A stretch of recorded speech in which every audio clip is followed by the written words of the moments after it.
Welcome to the podcast, man. You got there. Oh yes, we did. That was a lot of messing about with technology. I'm just making sure, it's part of me still like can't believe it that we're rolling, but I'm happy. Okay, let's do this. Yeah, there's always like anxiety that I've forgotten to do something. And Yeah. I'm gonna figure out as soon as we stop pressing record, but Oh man, see you saying this. So last time, this was with the last podcast. I did such a silly thing. I went home to like download the footage. Yeah. So I downloaded that camera. yeah, And I formatted it. And I go to the other camera, which is obviously the guest camera. Right. That's the most important one. Right. I'm looking to download it, and there's fuck all in the camera. Eesh. No. So you just got like a podcast of yourself. Yeah, wait. So I had a mini breakdown. Like I started fucking crying, man, because I was like, I worked so hard at this for fuck's sake, Yeah. And then I was looking at online how to recover data, download the program, software, all that stuff. Yeah. Only to then realize that without paying attention, I plugged in the same camera again. Oh. And I was actually trying to, like, everything was okay on the other camera, but I was trying to download. The wrong camera. Yeah, they were already formatted. Oh, that was an hour of panic of my life, bro. So you got the footage and that. Yeah, I got everything. Yeah. All is good, but Yeah. Jesus Christ, like man. that. Yeah, it gets like that. Oh, It gets like that, man. right. Let's, always good to introduce the guest. Paque, Yep. right? You're a rapper, musician, producer. Yeah. I did some research. I didn't go too crazy, Okay. but I did a little Google search. So if I remember correctly, Congo, Yeah. right? 1997, you told me that. Mm-hmm. I'm not going to give up too much personal information, but basically it was kind of fascinating. So you came to Scotland specifically as a refugee. Yeah.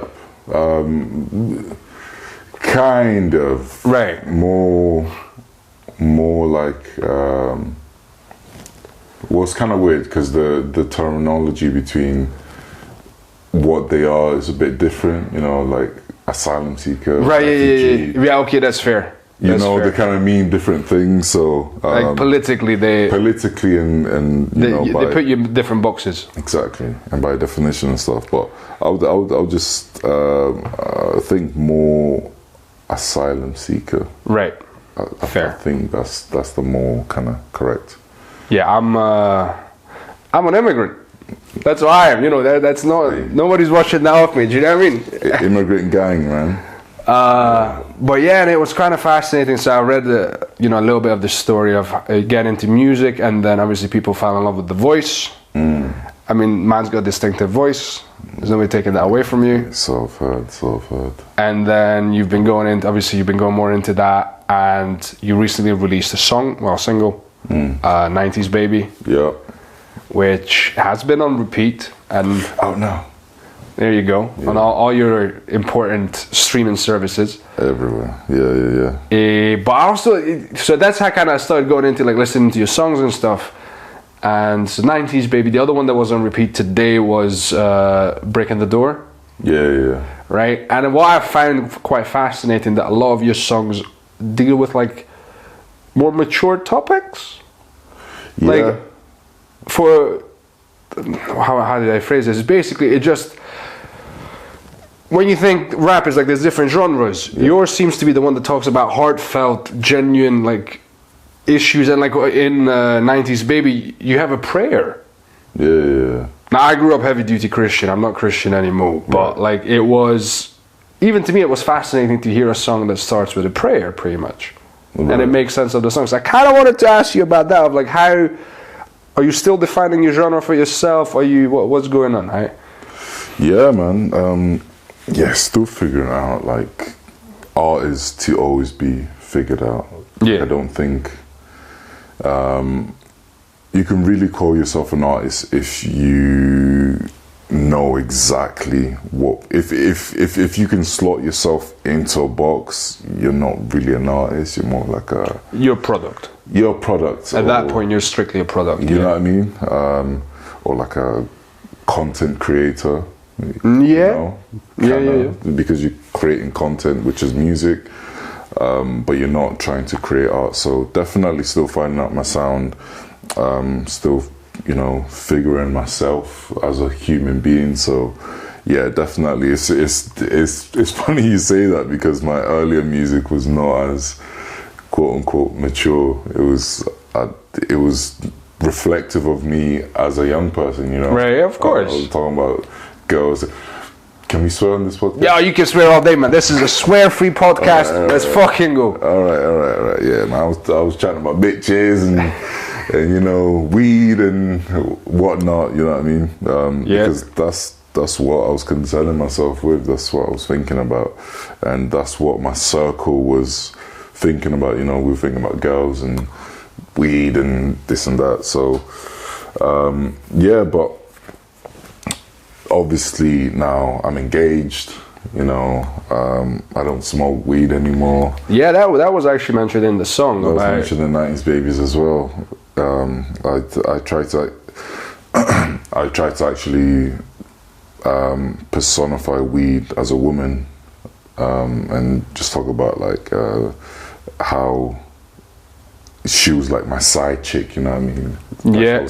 I was hiding her type of thing, and I would get this kind of, you know, this buzz from meeting her and kissing her. I even said kissing her, which is obviously smoking.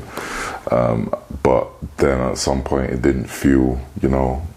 And there's an interesting psychological thing that's happening right now. I feel like our generation's going through that phase of, we had all the fun, you know, had the mad parties, and we get into that point. And even the younger generation is now seeing potentially our example is they're not all going in through the same, you know, they're not hitting the same drinks, the same drugs. It's like there's a bit of an awakening happening of like, let's just find ourselves first before we get lost in all sorts of substances. Yeah. And you know, if you like a substance, that's your business. I'm not judging, but like, it's a real thing that people can get lost in it.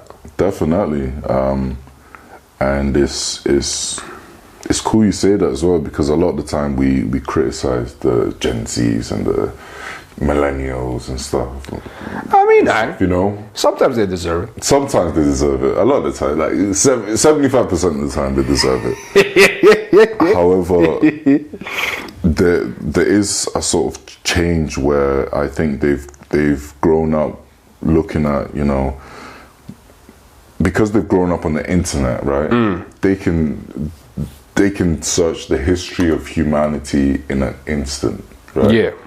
A lot of the things that you and I, when we were teenagers, we had to figure out, like, hey, what's the effects of drugs? Yeah. What's the effects of alcohol? You had to figure it out. Like, now there's a YouTube video. You can watch a guy losing his shit.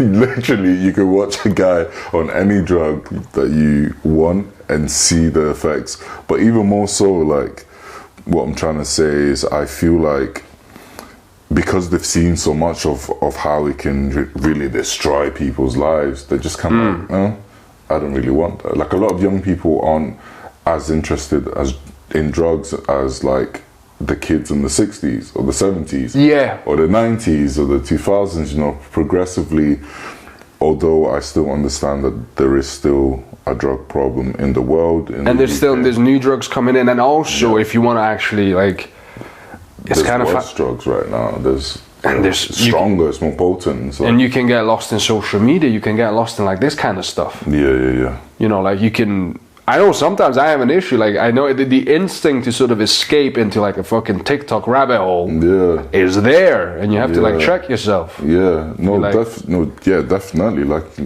just like you're saying. Well, like I was saying, young people aren't interested in drugs as much, but like you're saying, TikTok is it's the same chemicals being released. It's that dopamine of like, this feels good, I want more of it, you know? No, like, I have a whole theory about that, but like, I don't feel like some substances themselves are addictive, but I think we're addicted to an emotional state within our soul, our brain, if you will. So if we can find a direct avenue to that, as opposed to trying to get there in different ways, it's going to be less costly, and you know, it's going to make you happier. But it's a real issue of like information itself, like new information and discovery, and the chase becoming the you know, the hunt of like, oh, I found a new thing, let me watch this. Yeah, and it's so easy to attain as well. Like, just like I was saying, going back to the comparison of the newer generations and the older generations, like a lot of the time, even for example, music, right? The older generation had to physically get out of your house to go to a music shop, search through records to find that one record you really loved, and then go back home, play it, discover it, and then that was that dopamine of like, oh, this music is great, you know? Yeah. Now I can open my phone and find, so in the same time someone does that, I can find 50 songs which make me feel like that, you know? I mean, yeah. And I'm in that phase right now where I'm like trying to figure out myself and the world and all that shit, you know. Like, I hit 30 recently because we're 90s baby, right? Congrats. Hey, it's coming. I know you're not that far off. I embrace it though, man. I think you should embrace growing up, because ultimately it's a blessing. Like you get to live longer, you get to experience more. Yeah, every day's a gift, isn't it? Every day's a gift, man. You get to spend more time with the people you love. You get to watch the people you love grow up with you as well. So it's a blessing, man. No, I agree. But so the interesting thing that kind of popped into my head was like, obviously we're talking about how this new generation is dealing with, you know, new challenges. Yeah. But at some point we're also like new ideas. You okay? Yeah. Cool. Just dying like, no worries. Nah, I'm all good. Sure. It's almost like today I had this thought of like, basically ideologies, ideas, lifestyles get tested as well. In a way, we're all just like servants to different ideas.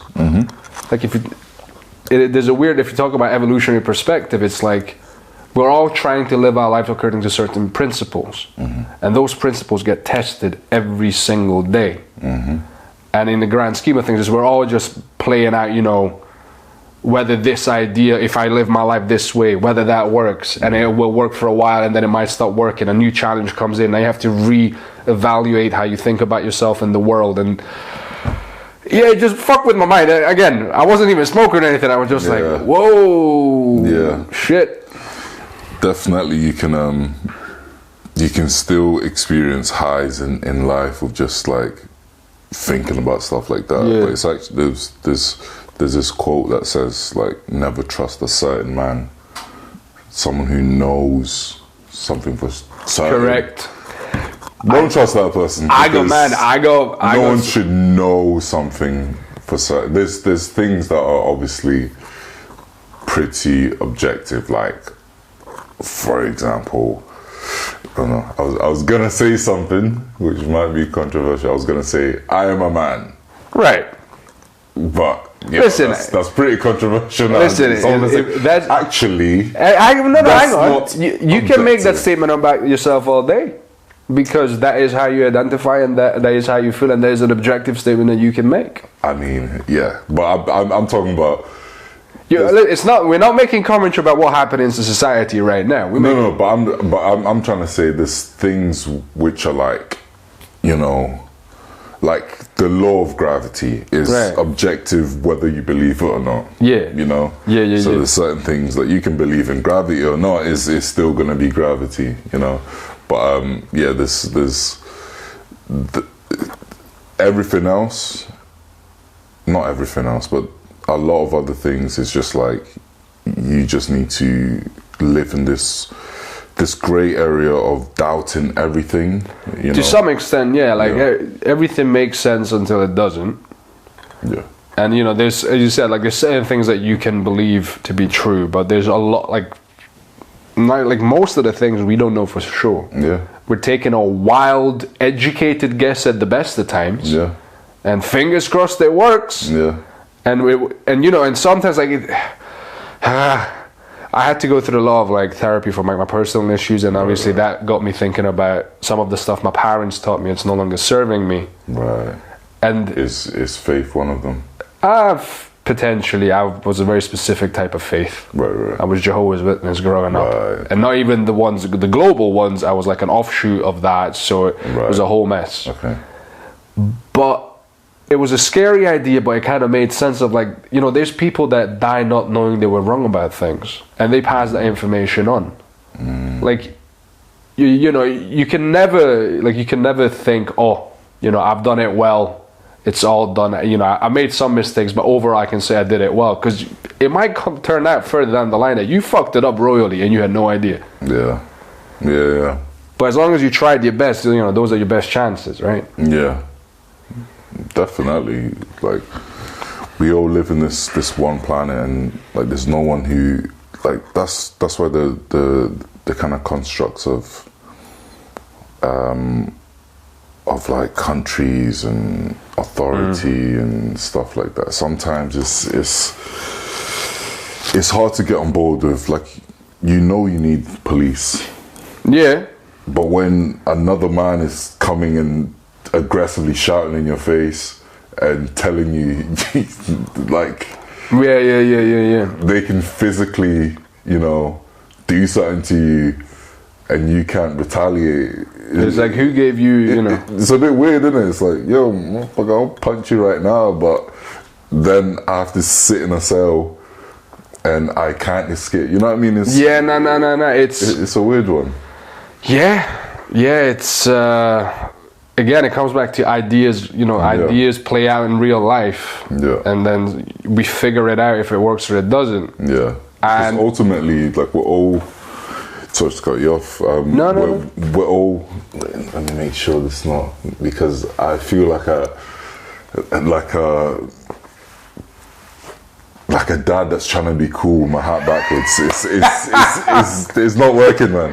Bro, just embrace it, man. Nah. I'm not. The hat doesn't make the man makes the hat. Come on. That's a bar. I mean, it's true. That's good. I don't even know what I was saying, but yeah, man. Life is good, man. You need to embrace it. You need to embrace change specifically as well. Like, I think I was watching something. I can't remember what I was watching. Like, I always have like a wealth of knowledge and facts, but I don't know where I got them from. But I just know I had them somewhere. But it's like, you can always change the kind of person you've become, even up until like your 40s or 50s. Like, you absolutely can. You're still able to mold yourself into something new, which a lot of people think, you know, by the time you get to a certain age, that's your personality, that's you know.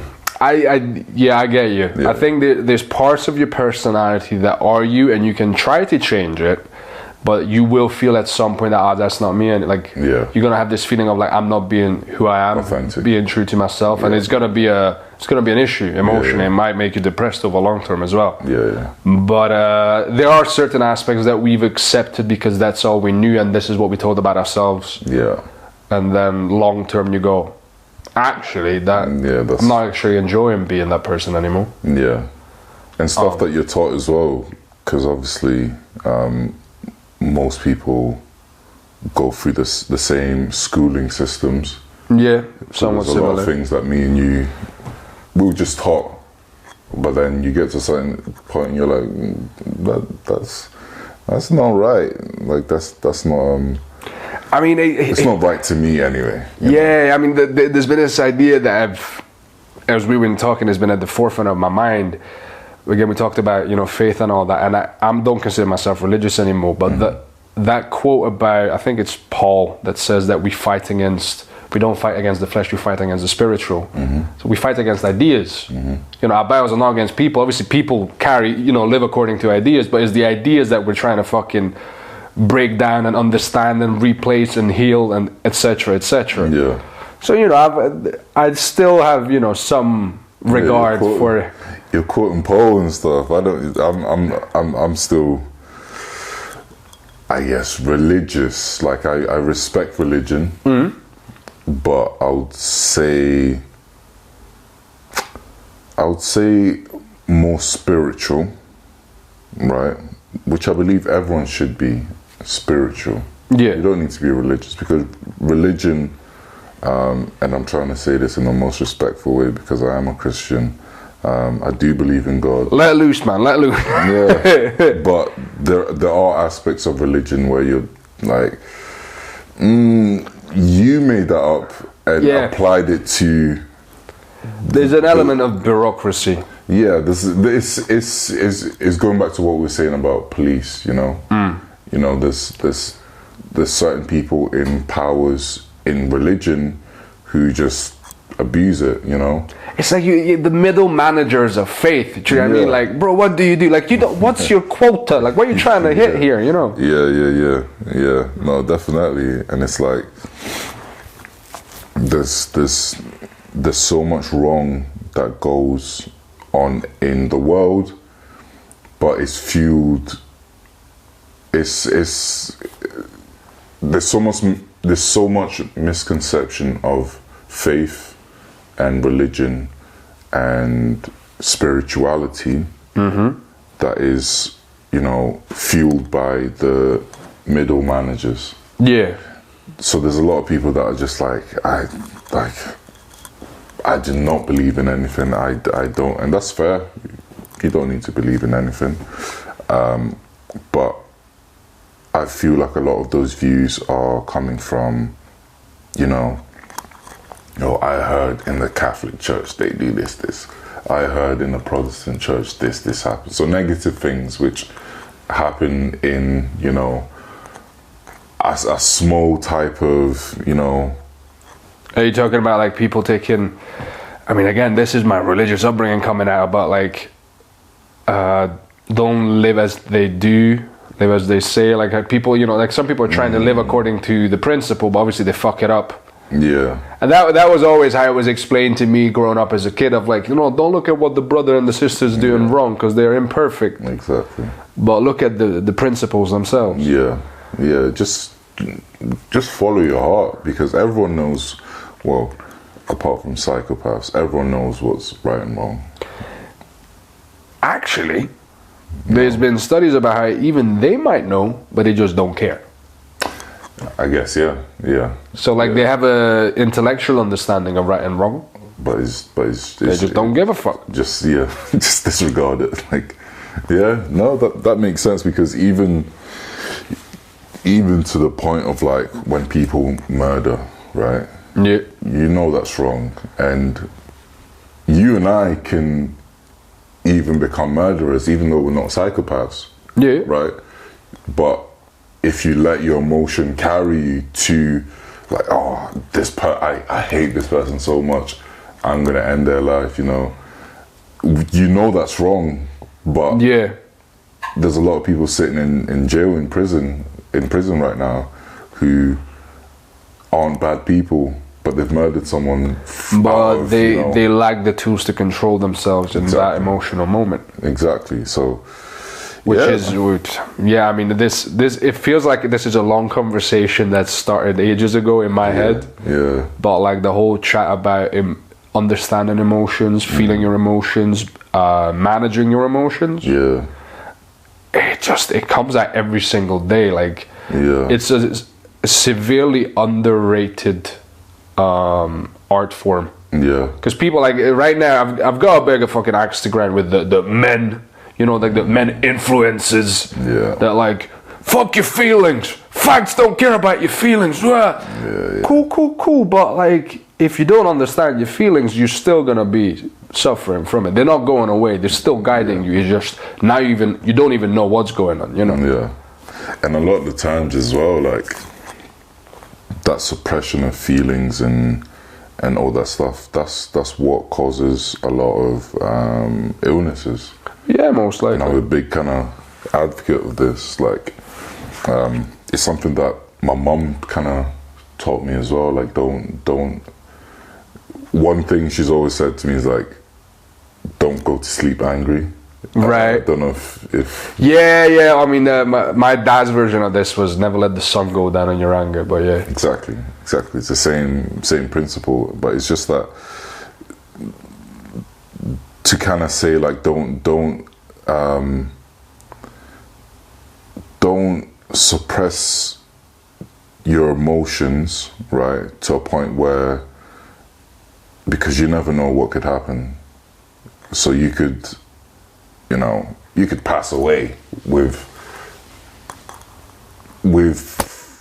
stuff that you're holding in, and you never resolve it. But it's also that kind of transferring of energy. So that person that you're angry at or you're angry with, they live on with that, and that's in them. Like, oh no, that person died, and they were mad at me. You know what I mean? Yeah. I mean, that's an interesting, and that just kind of carries on, and it manifests in their life in different way. But interesting. That is an interesting point, actually. Yeah, but going back to what you're saying about the influences as well, like I hate that as well. The suppress your emotions, like you're not a real man if you're crying and stuff like that. But at the same time, that's something that you're taught, you know what I mean? Yeah, and they learned it from somewhere, or they came up with it partially. But I remember there was this one time, I can't remember what I was upset about. I was probably like 7, and I was crying.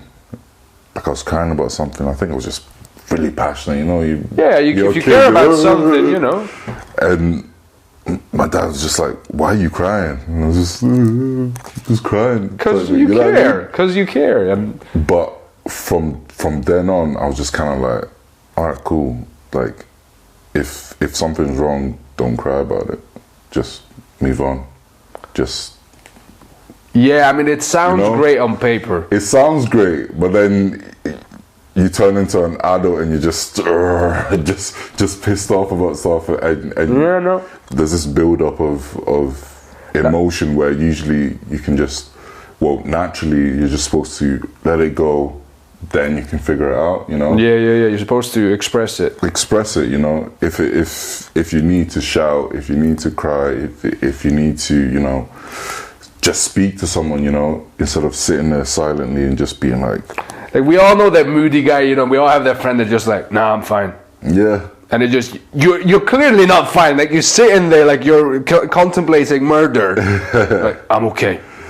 Bro, that's apart from the contemplating murder part, but that's me type of thing. So I'll just like, just kind of sit there and try and convince myself, nah, you're good. But internally I'm like, I'm fuming, that person pissed me off, but don't show your emotion. But at the same time, it's also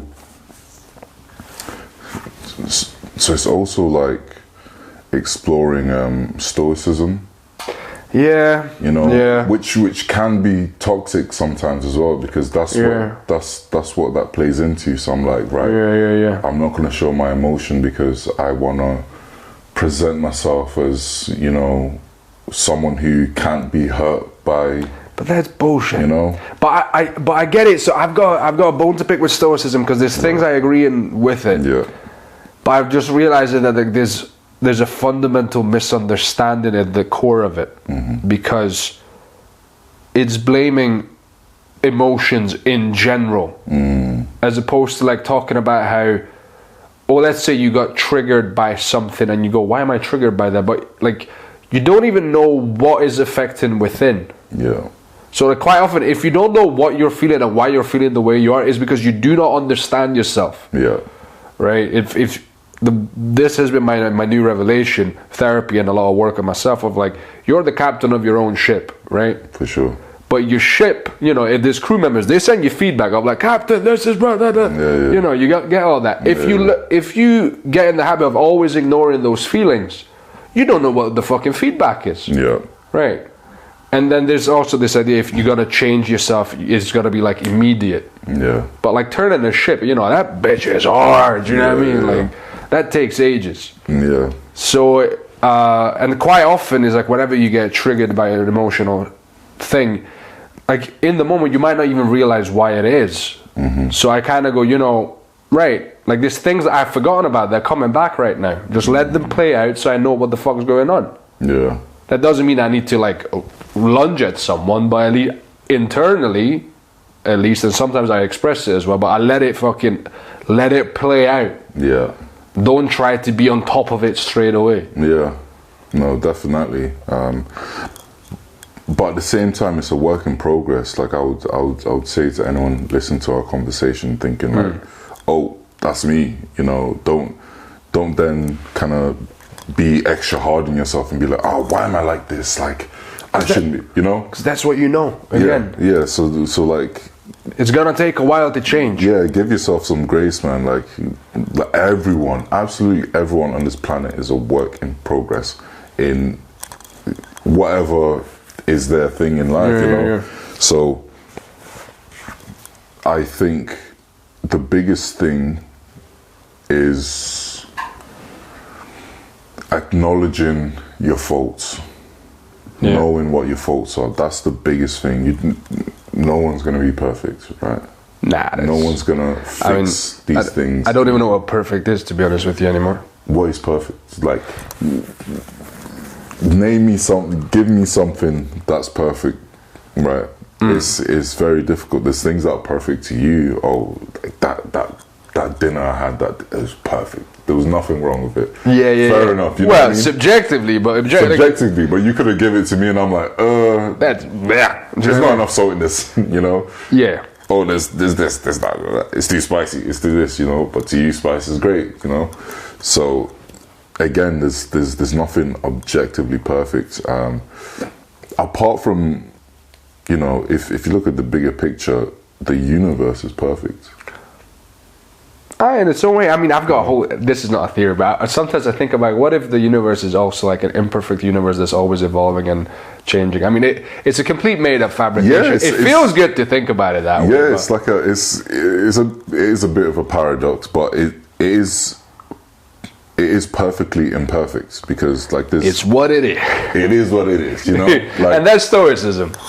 Exactly. That's the kind of the positive to take from Stoicism. Like I feel like everyone should you know, kind of look into Stoicism. Don't look into it too hard because then you start finding the BS stuff about it, you know. Yeah. But definitely just accepting things are gonna be what they're gonna be, you know. Yeah.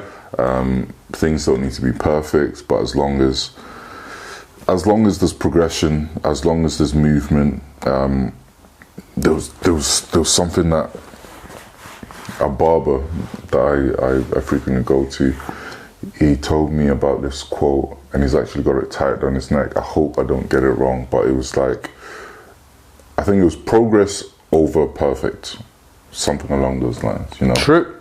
Don't seek perfection, seek progress. And progress could be the tiniest thing. Okay, today I woke up and I done the dishes. I don't always do the dishes. My house is always a mess. But today I done the dishes. That's progress. You know, today I, you know, went for a walk. I don't usually go for walks and it's affecting my mental health. But today I went for a walk. That's progress, bro. You know? Yeah. It doesn't need to be like, yo, I just want a Grammy. That's progress. Yeah. Relax. No, you know? So like there's a very much a movement right now again in the men. Yeah. You know the movement. Basically, you know? men are pieces of. Nah. No, listen. Some of my best friends are men. You know. I know a few men in my life. They're not too bad. No. The point I'm trying to make is, but there's definitely that element. There's a side of the movement where they're trying to devalue and criticize trying. You know, it's either don't try, you have to be killing it, you're a savage, you gotta do it. Like there's a couple of these like salespeople that got like massive followings, and I go, bro, trying is all you have. Yeah. You know, don't try, do. I've got a manager, love him to bits. Well, I used to work with him.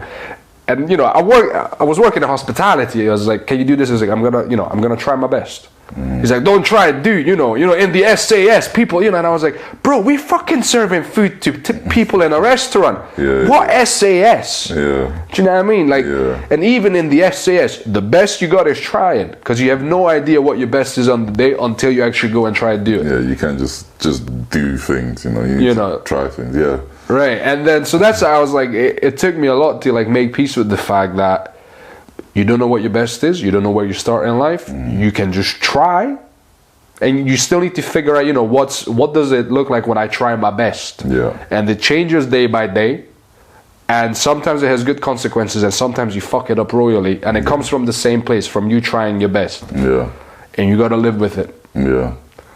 So it's like, you know, that's been, again, it's a bit of a stoicism of accepting or making peace with not tying my self-esteem to the shit I do not control. And I think that comes circling back to my criticism of stoicism, is that they seem to have confused tying your self-esteem to stuff that's outside of you with all emotion is bad and frankly, fuck off. Yeah, no, emotions, they're natural.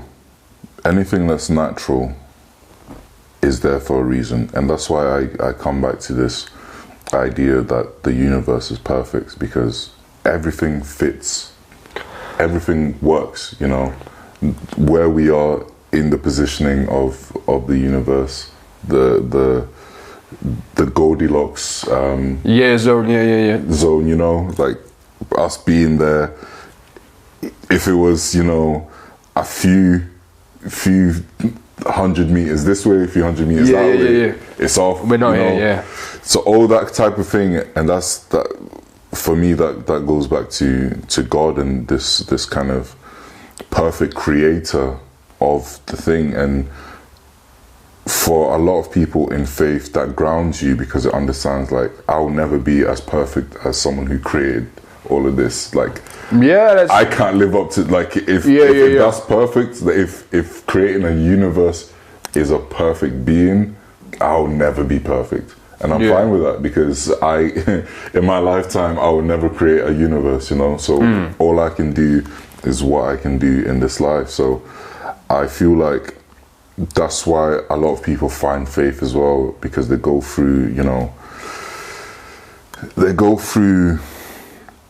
trials and tribulations and hardships and stuff, but then they understand, right, I can only deal with what I can deal with. I'll let, you know, what people call God, what people call the universe, I'll let the outside things deal with the outside I'll let them deal with whatever, you know. I'll just deal with myself and how I can align myself to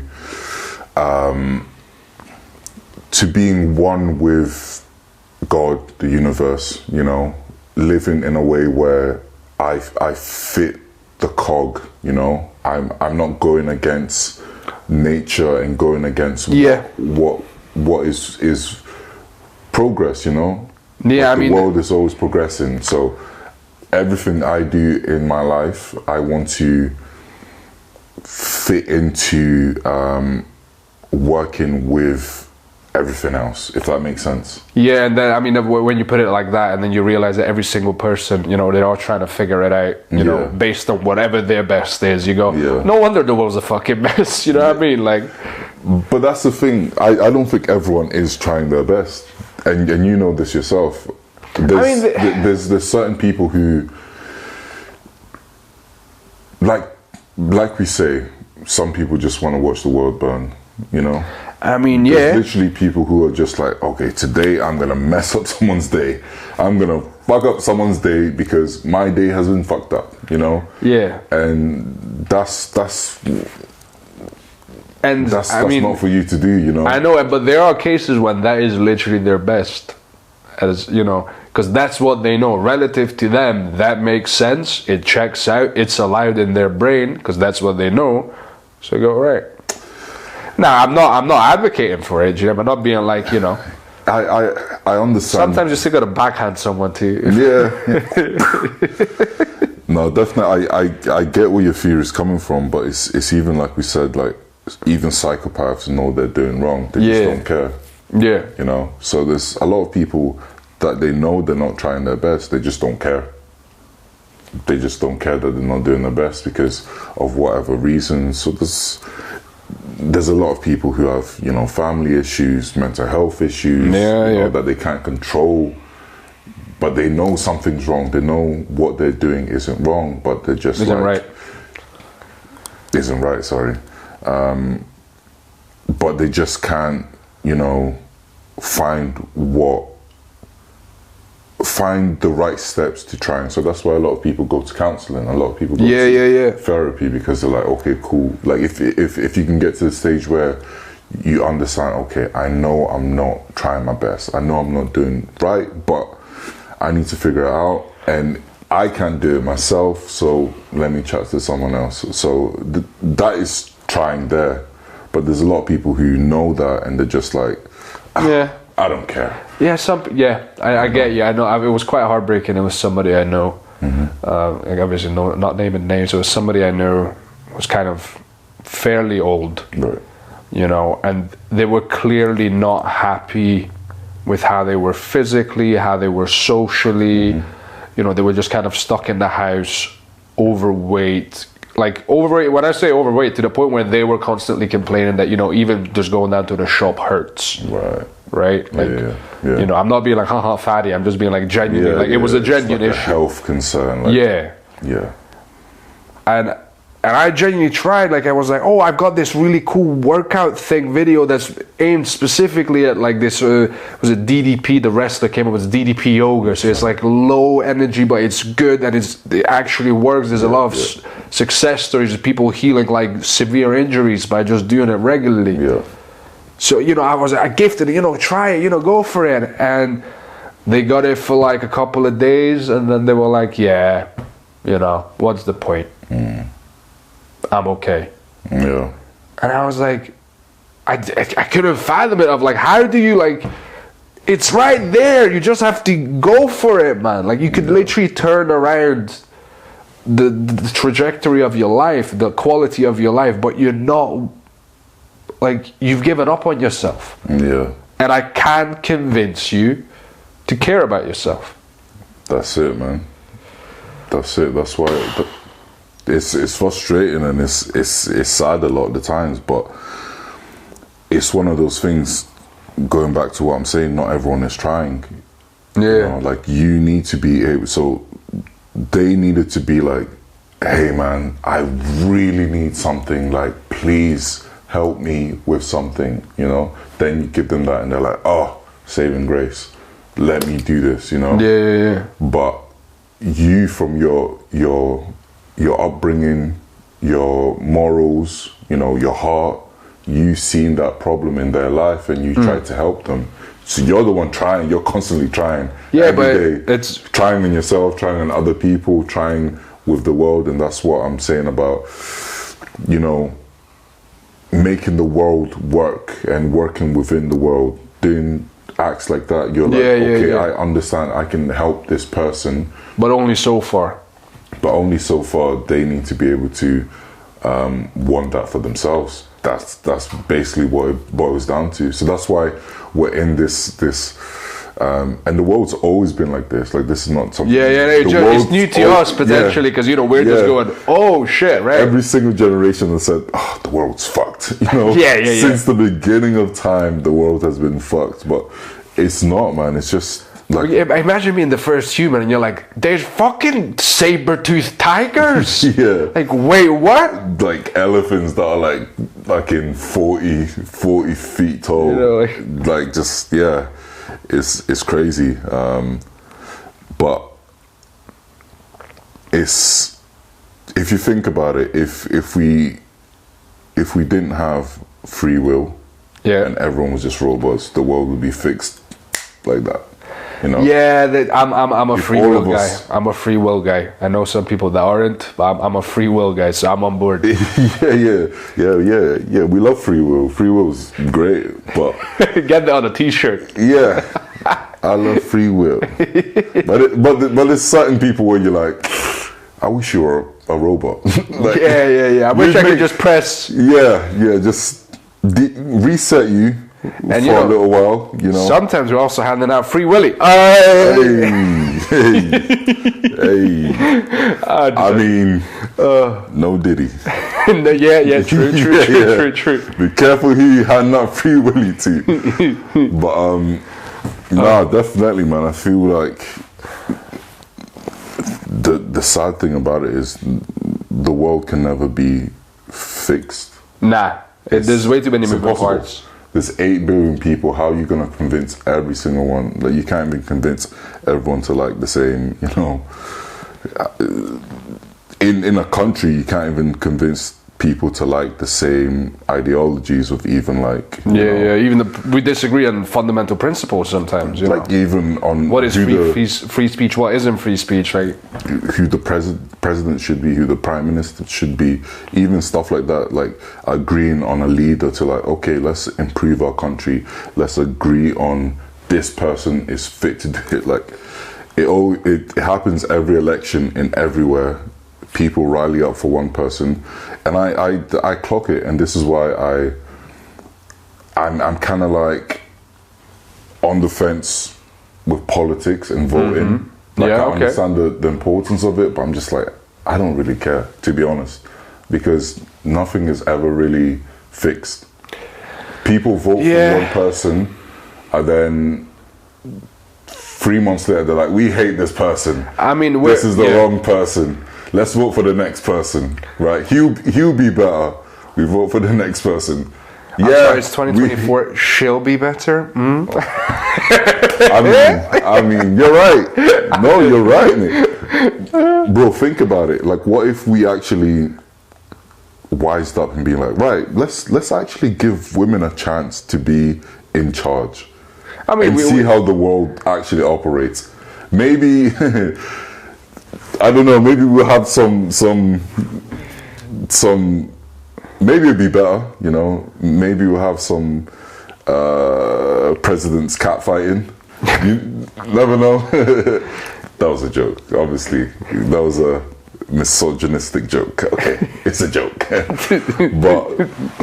but generally it might just be a better place to live. Like we might actually, because obviously women are a lot more caring, mothers, that type of love, you know. Maybe we might actually have a world where at the end of the day, you know, we're just like I mean I'm a believer in you know, personality first, you know, for every individual. I know women that are caring, I know women that are not. Yeah, of course. Now we can talk about, you know, how much of that is social expectation and being told that you have to be caring, and how much of that is innate. That's a whole conversation. I do believe that power affects everybody. Right? So we've seen corrupt politicians, whether they're male or female. Right? It is changing now, thank fuck. At the end of the day, you want the best person for the job, and if they're a woman, fucking put them in the job, because that's what we want. Yeah, no facts. No, definitely is. But yeah, power is power, and there's always going to be that little temptation. Even coming back to what, like, obviously I don't want to get us cancelled. Where's this going up, YouTube and stuff? Yeah. Okay. I'm going to be careful, but obviously people like the Diddys and all these revelations coming out in 2024, Shout out Katt Williams.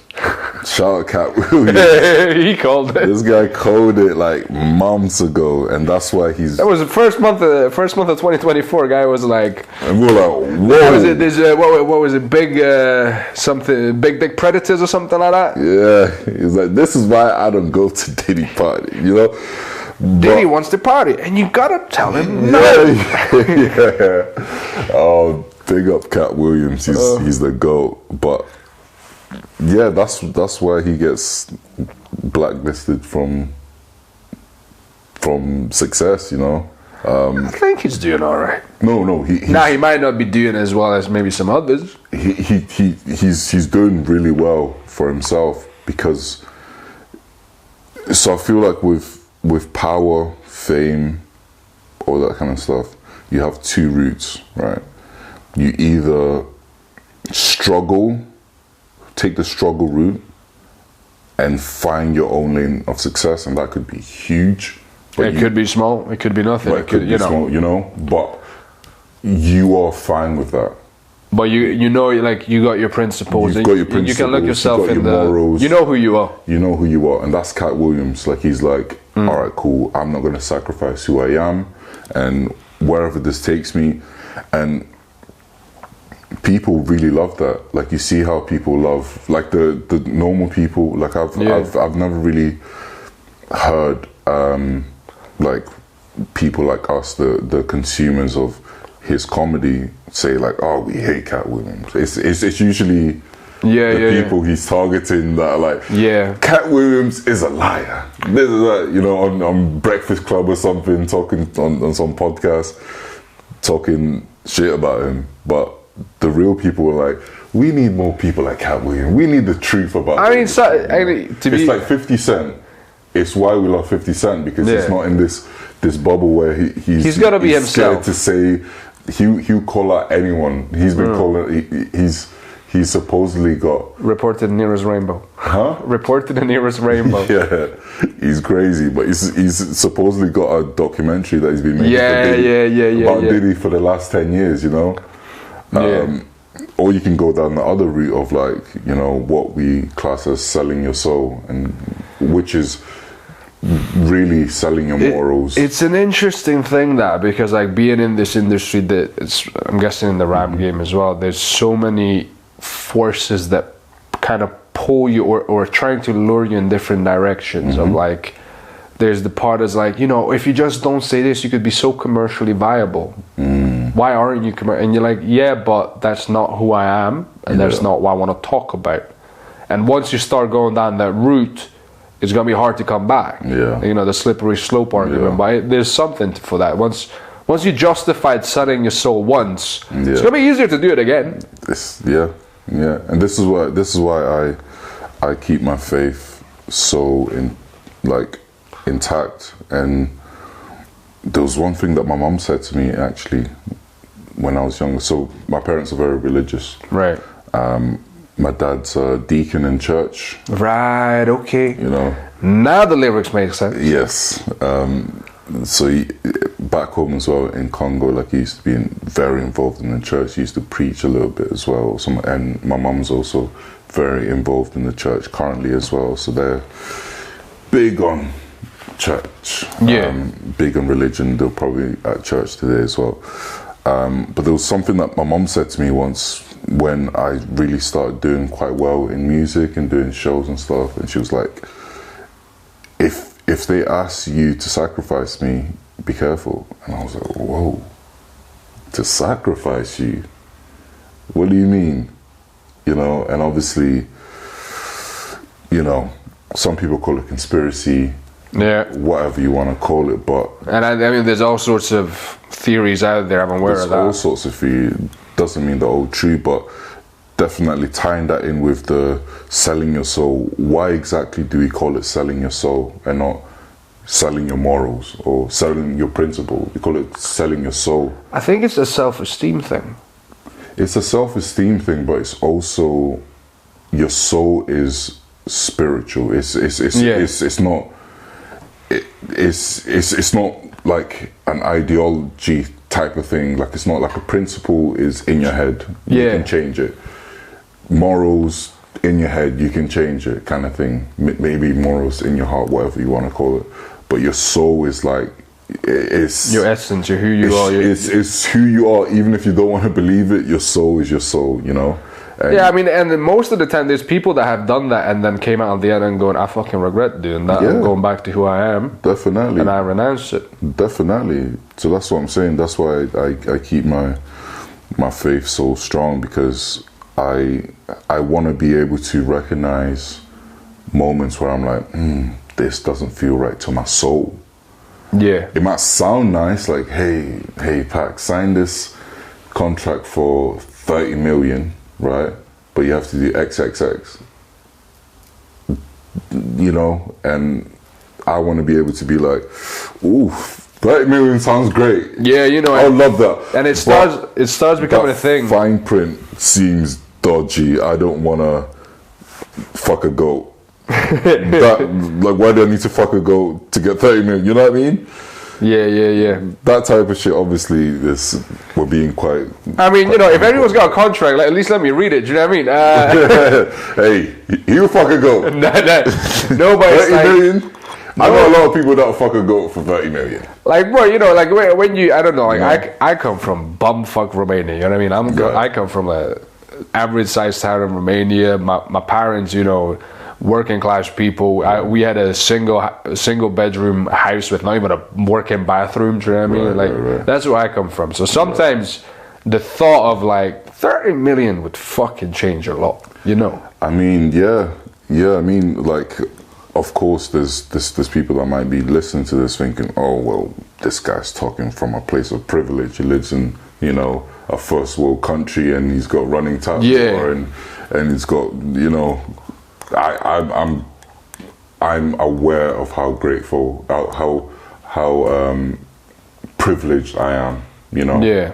And I always say to people, if I was still living in Congo, I would not be in these positions. I would not be able to be like, oh, I'm a rapper, and then at the age of like, in primary school, be like, I want to be a painter. Next day, be like, actually, no, I want to be, you know, an astronaut. You know, that's what I'm gonna be. Then the next day, be like, actually, they're not that good. I'm gonna be a rapper. You know. Yeah, I had that chat with my dad, and I'm guessing that would be the same in Congo as well. It's like if I told my dad that, like, I don't know, I was quite young. Of like I was fancying music at the time, and I was like, I want to get a saxophone so I can learn how to play the saxophone. My dad was like, if you think I'm gonna spend the fucking money, you know, and I was like, oof, okay, you know. Because it's deep with them, because they're like, right, like, because they've struggled, and a lot of the time it's right but it's wrong, right? So it's right because they're teaching you principles and how to value things, you know, value money, especially because they didn't have it. But sometimes it's also putting a threshold on you.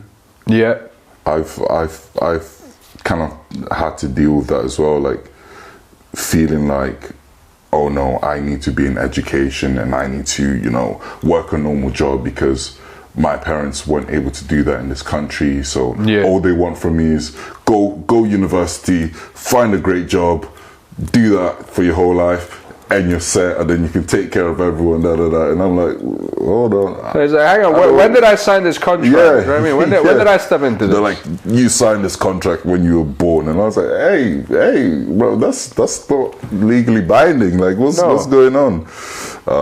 Well, that's your contract.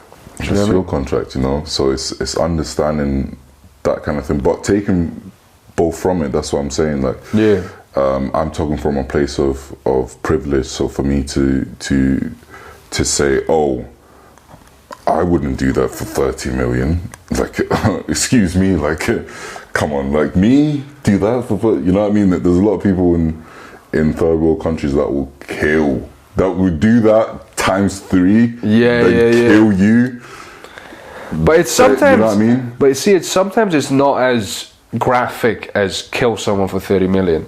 Sometimes it's really subtle. Just don't talk about this. Just why do you gotta bring up this war? Why you gotta talk about human rights? I mean, come on. Just keep just hush. It's simple as that. It's not big things. No one's coming to you of like, I mean, unless Diddy. You know, it's like, you come into my party, here's some baby oil. Do you know what I mean? But most of the time it's just 500. Like, this is strange. What, 1,000? Okay, something's going on here. Well, it's most of the time it's it's simpler things you're being asked. You know, it puts it into perspective. The sales pitch is a lot better. It's easier to swallow. But the next thing you know, you did that, and then now you've started on this path. And now it might get a bit more crazy and graphic, but no, definitely. And it was like Rob Schneider, who, you know, he's one of Adam Sandler's pals, a comedian guy. Bongo. No, I mean Rob Schneider. Yes. I grew up watching him as a kid. I don't know. I probably don't agree with his politics at the moment, right? But he said something about how somebody was like, because he's been outspoken about his political views, as much as I disagree with them, and somebody was like, well, okay, I mean, you're doing all this, but is it fair on your daughter to be carrying this fight with you?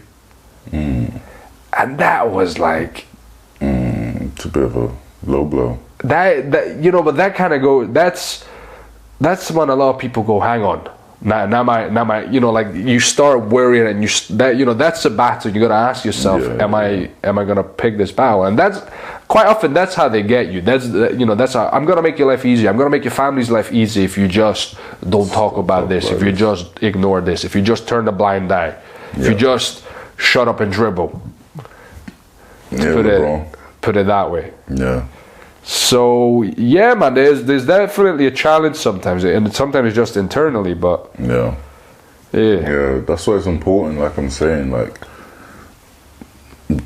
religion might not be your thing, faith might not be your thing, and that's totally fine. Like not everyone has to agree on everything, but finding that kind of oneness, and this is why a lot of people look up to monks and stuff like that. No one's got a bad thing to say about monks. Everyone's like, oh, monks are so cool, you know, because they can, they look to master mind and like body, you know, and get to that point where it's like they understand themselves to a point, like they're still flexible, right?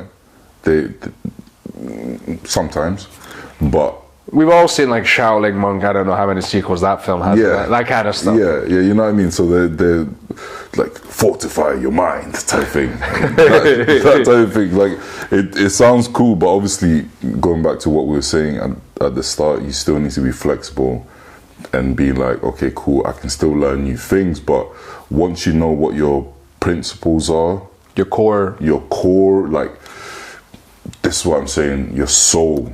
Who you are in your soul. Like there's certain things that you can do, you said it yourself, there's certain things you can do to a certain point where you just start feeling like this isn't me, like I don't, like it starts affecting your mental health, and you're like I shouldn't be going down this road. And that's why we see all these celebrities, whoever, the Britney Spears, whatever, blah blah blah, like all these people going a bit, you know, mentally ill. I mean, because they went down this rabbit hole of other people shaping who they were, and their soul's just not okay with it. Yeah, and if you let that go for a prolonged period of time, that's gonna fuck you up. You know? Yeah. I mean, obviously Britney's case is a very unique case, and I don't know all the details. Yeah, but there's so many. Macaulay Culkin. Just so many celebrities who their lives have been ruined in a space where their life should have been thriving. Like they should be like millionaires, living their life, providing for their families. But you know, whether it be so far, a lot of these cases, the two examples that I've picked, obviously there were child stars. So there's other people putting them in these situations, like you need to sign with this, you need to go to this shoot, you need to, so you feel sorry for them because it's like they didn't even, it's like, I mean, they had a choice obviously, but it's almost like some of them didn't, some of them that's what I was gonna say. It's like, but in ways they hadn't, they were just, you know, you're a kid, the choices were very limited, and when you're a child your choices are so much more reduced as well, because you don't even fucking know what, like, you have nothing to compare it to. This is your normal. And you're trusting people, like the people you trust the most, a lot of the time, that's what, like, people say, like, sometimes even be wary of your family, you know, because you trust them unconditionally sometimes, but they can be, you know, leading you to a place where it benefits them but it doesn't benefit you, you know. So it's difficult, man, but life is life. Music is great. I mean, I love how we start at rap and then we just long philosophical conversation. I was trying to segue there. I was like, right, this is a weird rabbit hole we've taken into. Let's bring it's actually quite fun. I quite enjoy it. No, so do I. But I did want to bring it back to the music. Because I wanted to ask about how, I mean, I've gotten to know you a bit as a person now, so I'm like, okay, some of the lyrics now check out. But I guess, is all this in your music? All that we just talked about right now? Kind of, but I don't like to speak literally, so I like to speak in metaphors a lot. Yeah. So I aspire to quote unquote lyrical artists. So my favorite artist is Kendrick Lamar. Right. Okay. Right? And the way he thinks about concept isn't in a very literal way. It's very like, you know, here's a metaphor to represent what I'm feeling here, you know. Of course, that's what a metaphor is, something to represent something else. So that's the way I like to kind of shape my music as well. At the same time, sometimes a lot of things are literal, like the prayer in 90s Babies. That's me telling you that I'm religious, you know, the things that I say, but sometimes I enjoy listeners having to listen a bit deeper and be like, what does he mean about this? You know, every single line that I put, even if it seems simple, like I really like to take my time and think about, you know, think about words and think about the meanings behind the words and how I can, you know, leave a message within a message, you know, just cool stuff like that. It makes it more fun for me as a writer than just writing like, I am in love. Okay, that's cool.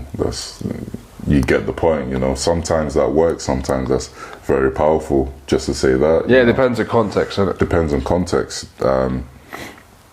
But sometimes it's like, I'm in love, but, you know, I can no longer love that person. Again, very powerful, but you might want to conceptualize it and put it so in that's like the core idea. Yeah, the core idea is I'm in love, but now you need to, you know, build a kind of that's the theme. Now you can, you know, you come up with imagery, you come up with how to illustrate, maybe. Yeah. Try and paint a picture about, like, you've told us, right, cool, now show us with the words, you know. Yeah. Like, show us what's going on, show us, you know, who the person is, how did you get in that situation, how, you know, stuff like that. But at the same time, I'm always growing as well as an artist, and I've always actually found speaking about my feelings a lot more difficult than conceptualizing things. So I can write like a song about something, you know, just random, you know, quite close to home, but not close enough that it, you know, it reveals my vulnerability. And this is maybe going back to what I was talking about, you know, growing up in a way where I'm kind of like, I need to be a man type thing. Because that's what I was taught, you know. You gotta represent. Men don't talk about feelings, you know. So I've kind of went through this journey of, because I started making music when I was like 13. Oh, really? Yeah. That's cool, man. I've been doing it for a long time. So obviously at that time it was just like talking about, you know, fantasy almost. Yeah, there's a lot, at that time there's a lot of emulating what you like. And kind of writing about what you dream. So a lot of my earlier tracks was me dreaming about the life. So without knowing it, almost trying to manifest the life that I want to live. You know? So just talking about like, oh yeah, I'm gonna have a nice car and a nice house, and I'm gonna be on a big stage and stuff like that. You know, I'm so great. And a lot of it is also self-motivation. So one thing in my music that I've found a lot is I like motivating myself. Yeah, I just remembered I think it's still in 90s Baby that you talk about, I thought I was gonna have it made by 18 or something like that. Yeah, that was the first line. So when I was younger, I thought I was gonna make it by 18. Failing is my nightmare, so I'm trying to live my daydream. So basically what I'm saying there is like, when I was a kid, I was like, all right, cool. Did you? Oh, sorry. Finish your thought first. Sorry. No, go on. I was just curious. So this was something about me, but I was like, looking back, there was very much a promise of, if I can achieve something really big, then I will, I put that down on the table, and then there will be some sort of acceptance or some sort of like some sort of desire needs gonna be met that I don't have to worry about anymore, because then I have I've earned it. I've proven. Yeah. Like I have fundamentally proven myself. Yeah. And I was wondering, is that something that you had? Yeah. I mean, I feel like from a young boy to a man, there's a lot of expectation, right? Yeah. And it almost feels like your worth is how much you can provide and how much you can output, Yeah. So you're never, as you are, you're never just good enough, like, you're good enough. Just try it. What we're talking about, just trying. It always feels like you need to provide something to the world. Like, you need to become a great man. Yeah, there's the chasing of greatness. Chasing of greatness for you to actually be, worthy of happiness or worthy of success, whatever it is, you need to actually provide something. So definitely there was that growing up of like, for me to be accepted, I needed to, really give something to the world, Yeah. And I feel like, no, because that thought, like, I had to look back again, therapy and all that, I had to figure out my shit. Yeah. And that I realized that thought, that was something it's like anytime I was frustrated by life, if I couldn't fit in a group, if it was always, fucking listen, one day I'm gonna show them, and then you'll see. And it was like it was it's a very logical thing to think if you're in that mindset of, I need to prove. Yeah. Because I'm not accepted yet, but that's okay. I just work on something bigger, and further down the line they will. Yeah. Like, it's almost like I had to believe that there was a way of earning that, because I felt like I needed it. Yeah. I mean, I still have that now. Like, I'm not gonna lie, I still have that desire. But sometimes it's to prove to other people, sometimes it's to prove to yourself. Yeah. So you do fall in that kind of back and forth battle of like, I'm gonna prove them wrong. Then people doubted me, cool. And sometimes that's good. Sometimes it can push you. Yeah, you can harness that energy and be like, okay, cool. I'm going to, like, if you have self-belief and someone tells you, for example, you can't do comedy. You're not good enough to do comedy. Fucking watch me then. You'd be like, okay, watch what I do, and you can help that fuel you. But obviously there's a darker side of that where it's like, why do I need to prove it to you? Yeah, it's almost like, okay, now you've motivated me, I have these rivalries, now I'm gonna go and crush you. Yeah. But it's almost like, but you're still waiting on that person to be like, okay, you did well, kid. And that might never come. And when it comes, it's not going to be what you want it to be. Yeah. And at the same time, it's understanding, like, that person's still kind of got a hold on you. That like, you feel like you're winning, but you're literally spending a significant portion of your life thinking about what fantasizing about how that person's going to be like, you know what, I didn't see it in you, but god damn it, like, you have one life. Like, well, there's a great story, and again, like I said, I have all these stories and facts, but I can never remember where I got them from or the facts specifically, but I know this one is true anyway. They're all true. But I believe it was Metallica, right? And I can't remember the other band. I'm going to get the information wrong. But anyway, so was it Metallica? Or did it become Metallica? Anyway, there was a band, right?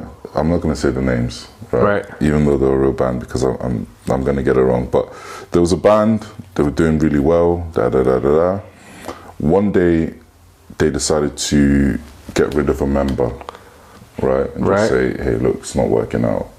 So that member, just randomly, one day, he wasn't part of a member. And that's kind of common for groups, you know? Yeah, I mean, that... Fall out, don't really like you anymore, it's not really fitting, you don't want to do the songs I want to do, so sling your hook, basically. So, yeah, I mean, that's normal, yeah.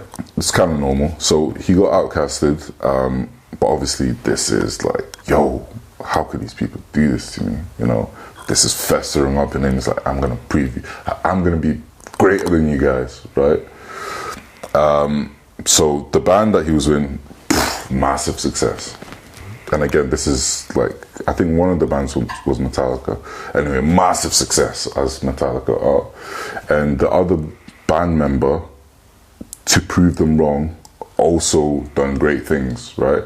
But his band was never on the same level, yeah, right? But he's still done yeah, but even things that if me and you done would be like, I am a god in this life, you know. But he could never match the expectation of the other band, you know, and he felt unaccomplished. And I think he's still alive. And again, I can fact check the specifics, but he said it himself how, you know, he went through this whole period of doing so much amazing things, but now he's looking back that he never felt accomplished in them. He never felt happy because he was just chasing this expectation, like, I'm gonna be better than these guys that outcasted me, you know, and also wasted all that time, all that energy, and all that mind space on, fucking just you wait. Yeah. And this instead of just being in it and being like, oh my god, like, even though they outcasted me, I'm still doing amazing. Like, I've carved my own path. And also, it's like, bro, sometimes, you know, it's not that it's not meant to be, but like, for instance, we're talking bands, right? Like, there's different genres, there's different audiences for different genres. Like, people like to think that, you know, we're all going for the same people. We're all there's 8 billion people, we're all trying to get all of their attention. But no, like, not at all. Metallica's not gonna play, you know, with the Jehovah's Witnesses. You know, they're not big Metallica people. They're not gonna do Rolling Loud. You know, so it's like, you gotta have to, like, you can't, that's why it's like, you can't compare yourself to other people's success, because the people that will resonate with them are not your audience. Fundamentally. And they don't need to be, and it's fine. And it's fine, you know, like. But if you're always focusing on what you don't have as opposed to what you've been building. Definitely. And like I'm saying, it's always, you know, it's always a learning experience. I'm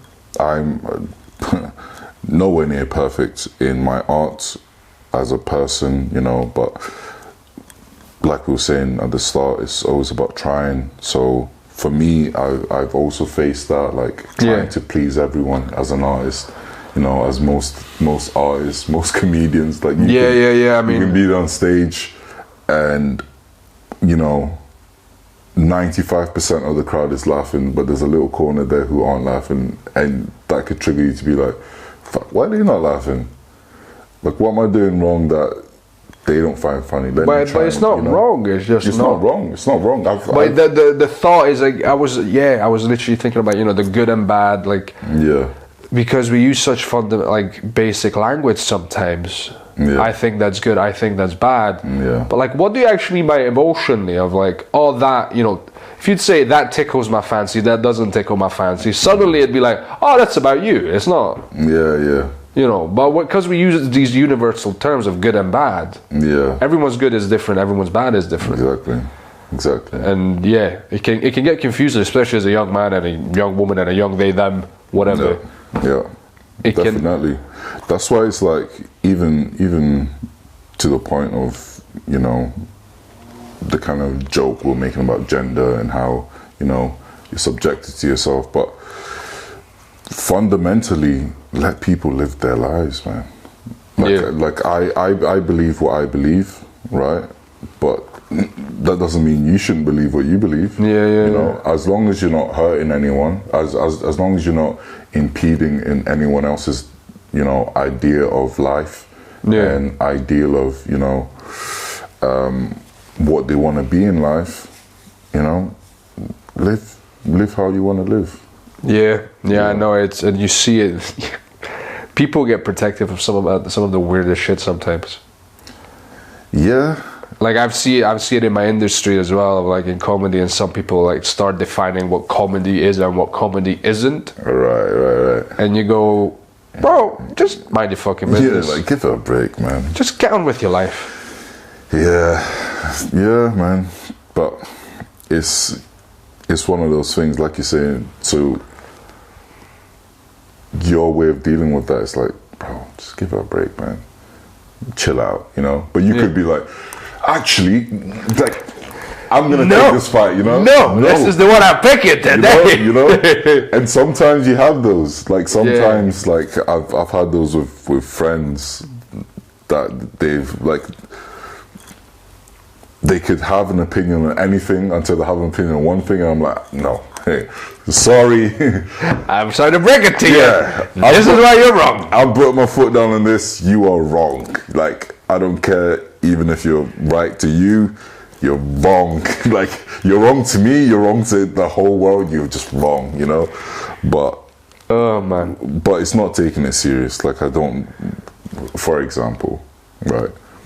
The Kendrick Drake beef. Yeah. Oh, are we about to have some crazy revelations? I mean, of course, me being so I'm both a Drake and Kendrick fan. Okay. As most people Keep talking. As most people are. Are we about to? No.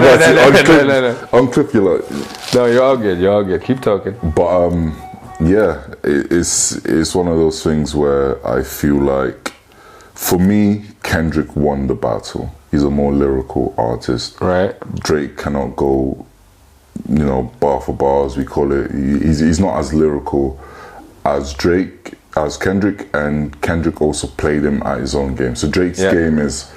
the bubble got a bit burst. Yeah, Drake's game is social media. Everyone get on my side because he had beefs for the likes of Meek Mill. Had a bit of beef with Pusha T, but all his previous beefs before Pusha T, he was like, he used the, hey, you like me, I won, right? And we're like, it's Drake, okay, cool, you know what I mean? Yeah. Until we got to Pusha T, and then Pusha T revealed the son that he... Right, okay. Type of thing, so he had a son with... So basically, yeah, like I said, with the whole Pusha T situation, he got revealed, so burst his bubble a little bit. Yeah. But then Kendrick is just a different breed. Like, he's not like an internet artist. He's not like, you know... He's about the pen and paper. He's really credible to the point where it's like, you know, some would consider him a living legend type of thing, and he doesn't do the internet stuff. So even the fact that he won the internet over with all the kind of jokes and memes and allegations and stuff like that, you know. Yeah, I mean, the man had bars, because I've listened to the songs as well. Yeah, some of them were vicious. Yeah, the one that addressed to his children, his family, his whole family, was saying basically, hey, Drake's parents, your son is a piece of shit. Yeah. You know? So it was, man had bars, man had emotional content, because it wasn't dry, you felt it. He was being raw. And also, he had some facts. Like, he wasn't saying, you know, someone, okay, you can go probably a minor, all that, you know, you can start asking questions. Yeah. But he backed it up. Like, he brought credible evidence. He talked about stuff that you'd be like, yeah, that kind of makes sense. Checks out. Yeah. And yeah, so going back to what I was saying with my friends, so there's certain things, like, they come, like, they're still salty about it. The internet's still salty about it. Like, every single day, even until now, I see people mentioning Kendrick and stuff. But yeah, it's one of those things. Of course, it's completely subjective who you thought won and who's better. But I will die on that hill. if you tell me Drake is a better rapper than Kendrick, to me, it's objectively. You're wrong. You're wrong. I don't. You're Facts wrong. do not care about your feelings. Literally, it's a fact. It's not an opinion, right? Right. But we're gonna have to slowly wrap up. But before we do, I wanted to ask one question. Yeah. What's been the most exciting lesson you've learned in the rap game so far recently? I mean, you know, we don't have enough time, unfortunately, right now, but we can do another episode. We'll do a part two, man. We'll do a part two. But what's been the lesson that stays with you that, like, or that you go back to quite frequently?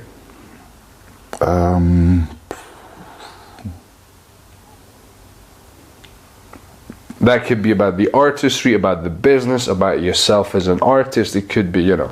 Yeah. I mean, if we had more time, I'd probably split the categories down. But generally, it's that cliche of being yourself. Being yourself, as cliche as it sounds, as hard as it is to do something. To do and tell someone, like, hey, here's some advice, be yourself. I'm like, well, what the fuck does that mean, be myself? But in the music industry,